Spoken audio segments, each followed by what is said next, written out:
All right, everyone, it's time to talk about China and nuclear weapons because unfortunately we're not 100% sure how many nuclear weapons China has. It's definitely over 1,000, but the actual number remains to be seen. The problem is that China has become a master of subversion and camouflage, and so, and also China's a rather vast nation, so actually conducting meaningful surveillance of any kind in China, number one, is quite dangerous. If you're a U.S. state actor and you're flown over to China to scope out a nuclear facility and try to get a guesstimate of what's going on there, and you get caught, it's not the same as what happens if a Chinese agent is caught in the United States. The United States typically gives a slap on the wrist, and also you got to realize there's a massive disproportionate amount of manpower. China can put 6 to 1 to the number of U.S. assets that can go over into China and try to figure out what's going on. So estimates vary, and we know that they are creating more nuclear weapons, and big nuclear weapons. It's not the same as the late-day Cold War nuclear stockpile that the United States has. They presumptively have almost as many nukes as us now, and they are much larger. They've also got good missile technology now.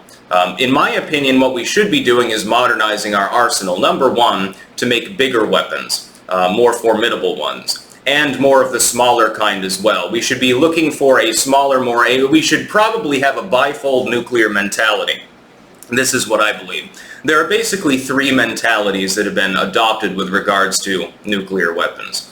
The first is the Soviet style.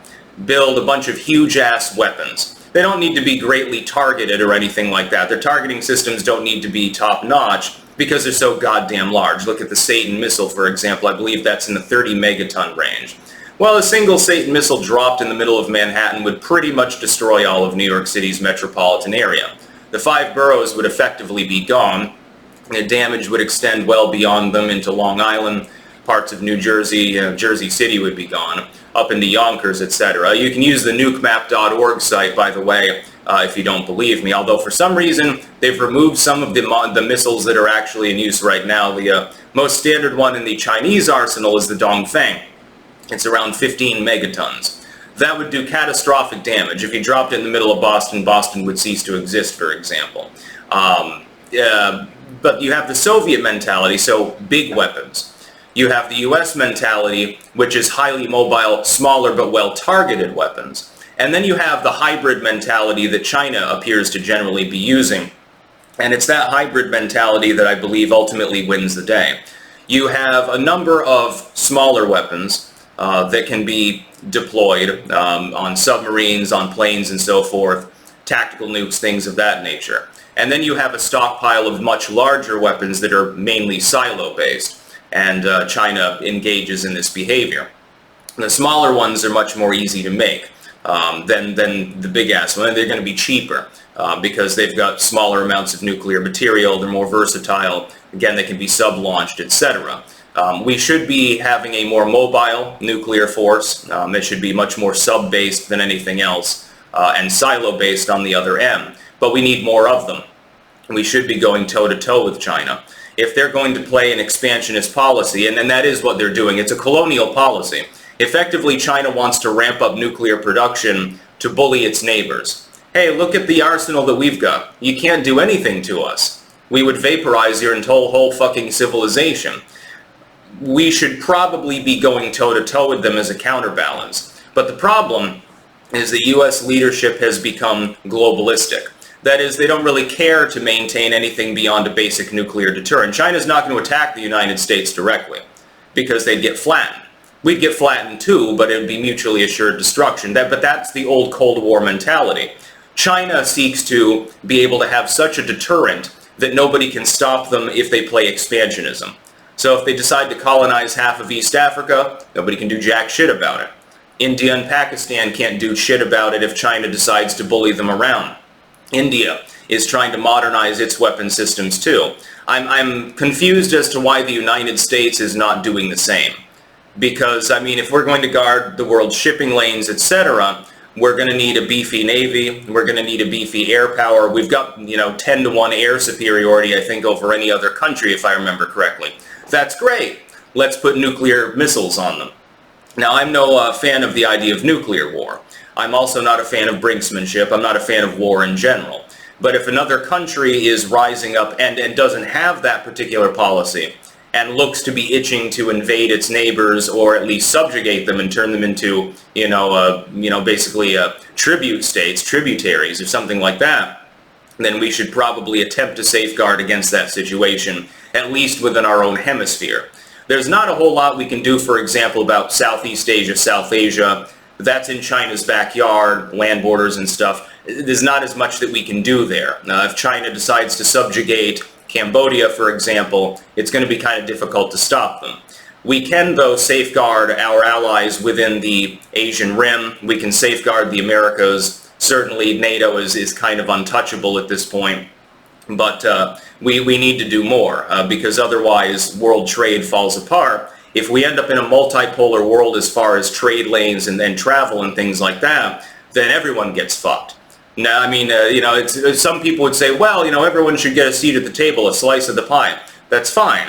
But when one country is saying, oh, well, my slice is too small, I want more of it, if you want to maintain that tenuous status quo, you're going to have to engage in the same behavior as your adversaries. They're saying that China might build 500 more nuclear weapons by 2030. That's a lot of nukes. That's enough to wreck the entire United States. It would cripple the economy. It would kill half the population.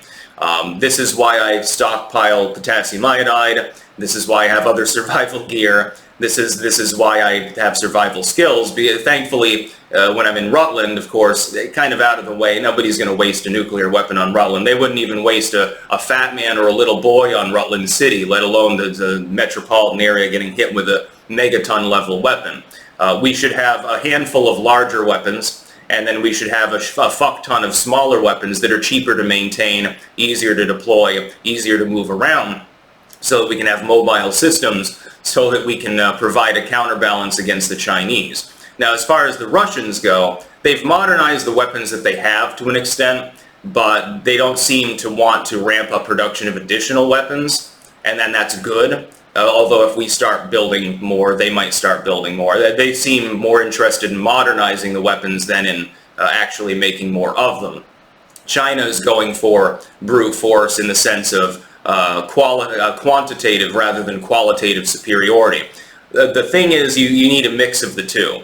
And the United States is probably the only nation in the world that has the kind of resources necessary to create that hybrid system.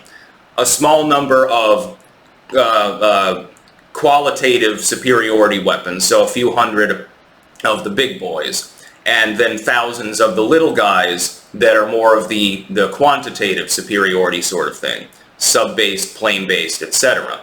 With that kind of a system, we can continue to maintain, at the very least, world trade in its current form. Now, I'm not arguing for globalism. What I'm arguing for is actually quite the opposite. I'm arguing for the Western world taking the fore and maintaining the status quo. Not the current status quo in the socio-political and diplomatic sense, but at least in the sense of being able to safeguard the way of life that the West is used to. Otherwise, we will inevitably fall further behind. China is surging ahead. Now, can it stand toe-to-toe with all of NATO? No, not even close. NATO is the world's greatest alliance that's ever been seen. But we need to do more. And nuclear weapons, unfortunately, are a part of that. It's a very negative part. The cat's out of the bag, though. There's nothing that we can do about it. And I'm saying this as a classical liberal. I prefer a system in which the United States leaves everyone alone. But I also believe in speak softly and carry a big stick. Right now, China's stick is growing, and ours is remaining the same size. Well, let's grow our stick a little bit. For a fraction of the money that we're spending on foreign aid, we could ramp up our nuclear production. We could, other countries have returned to testing, so I don't see that there's any particular moral problem with that. North Korea tests.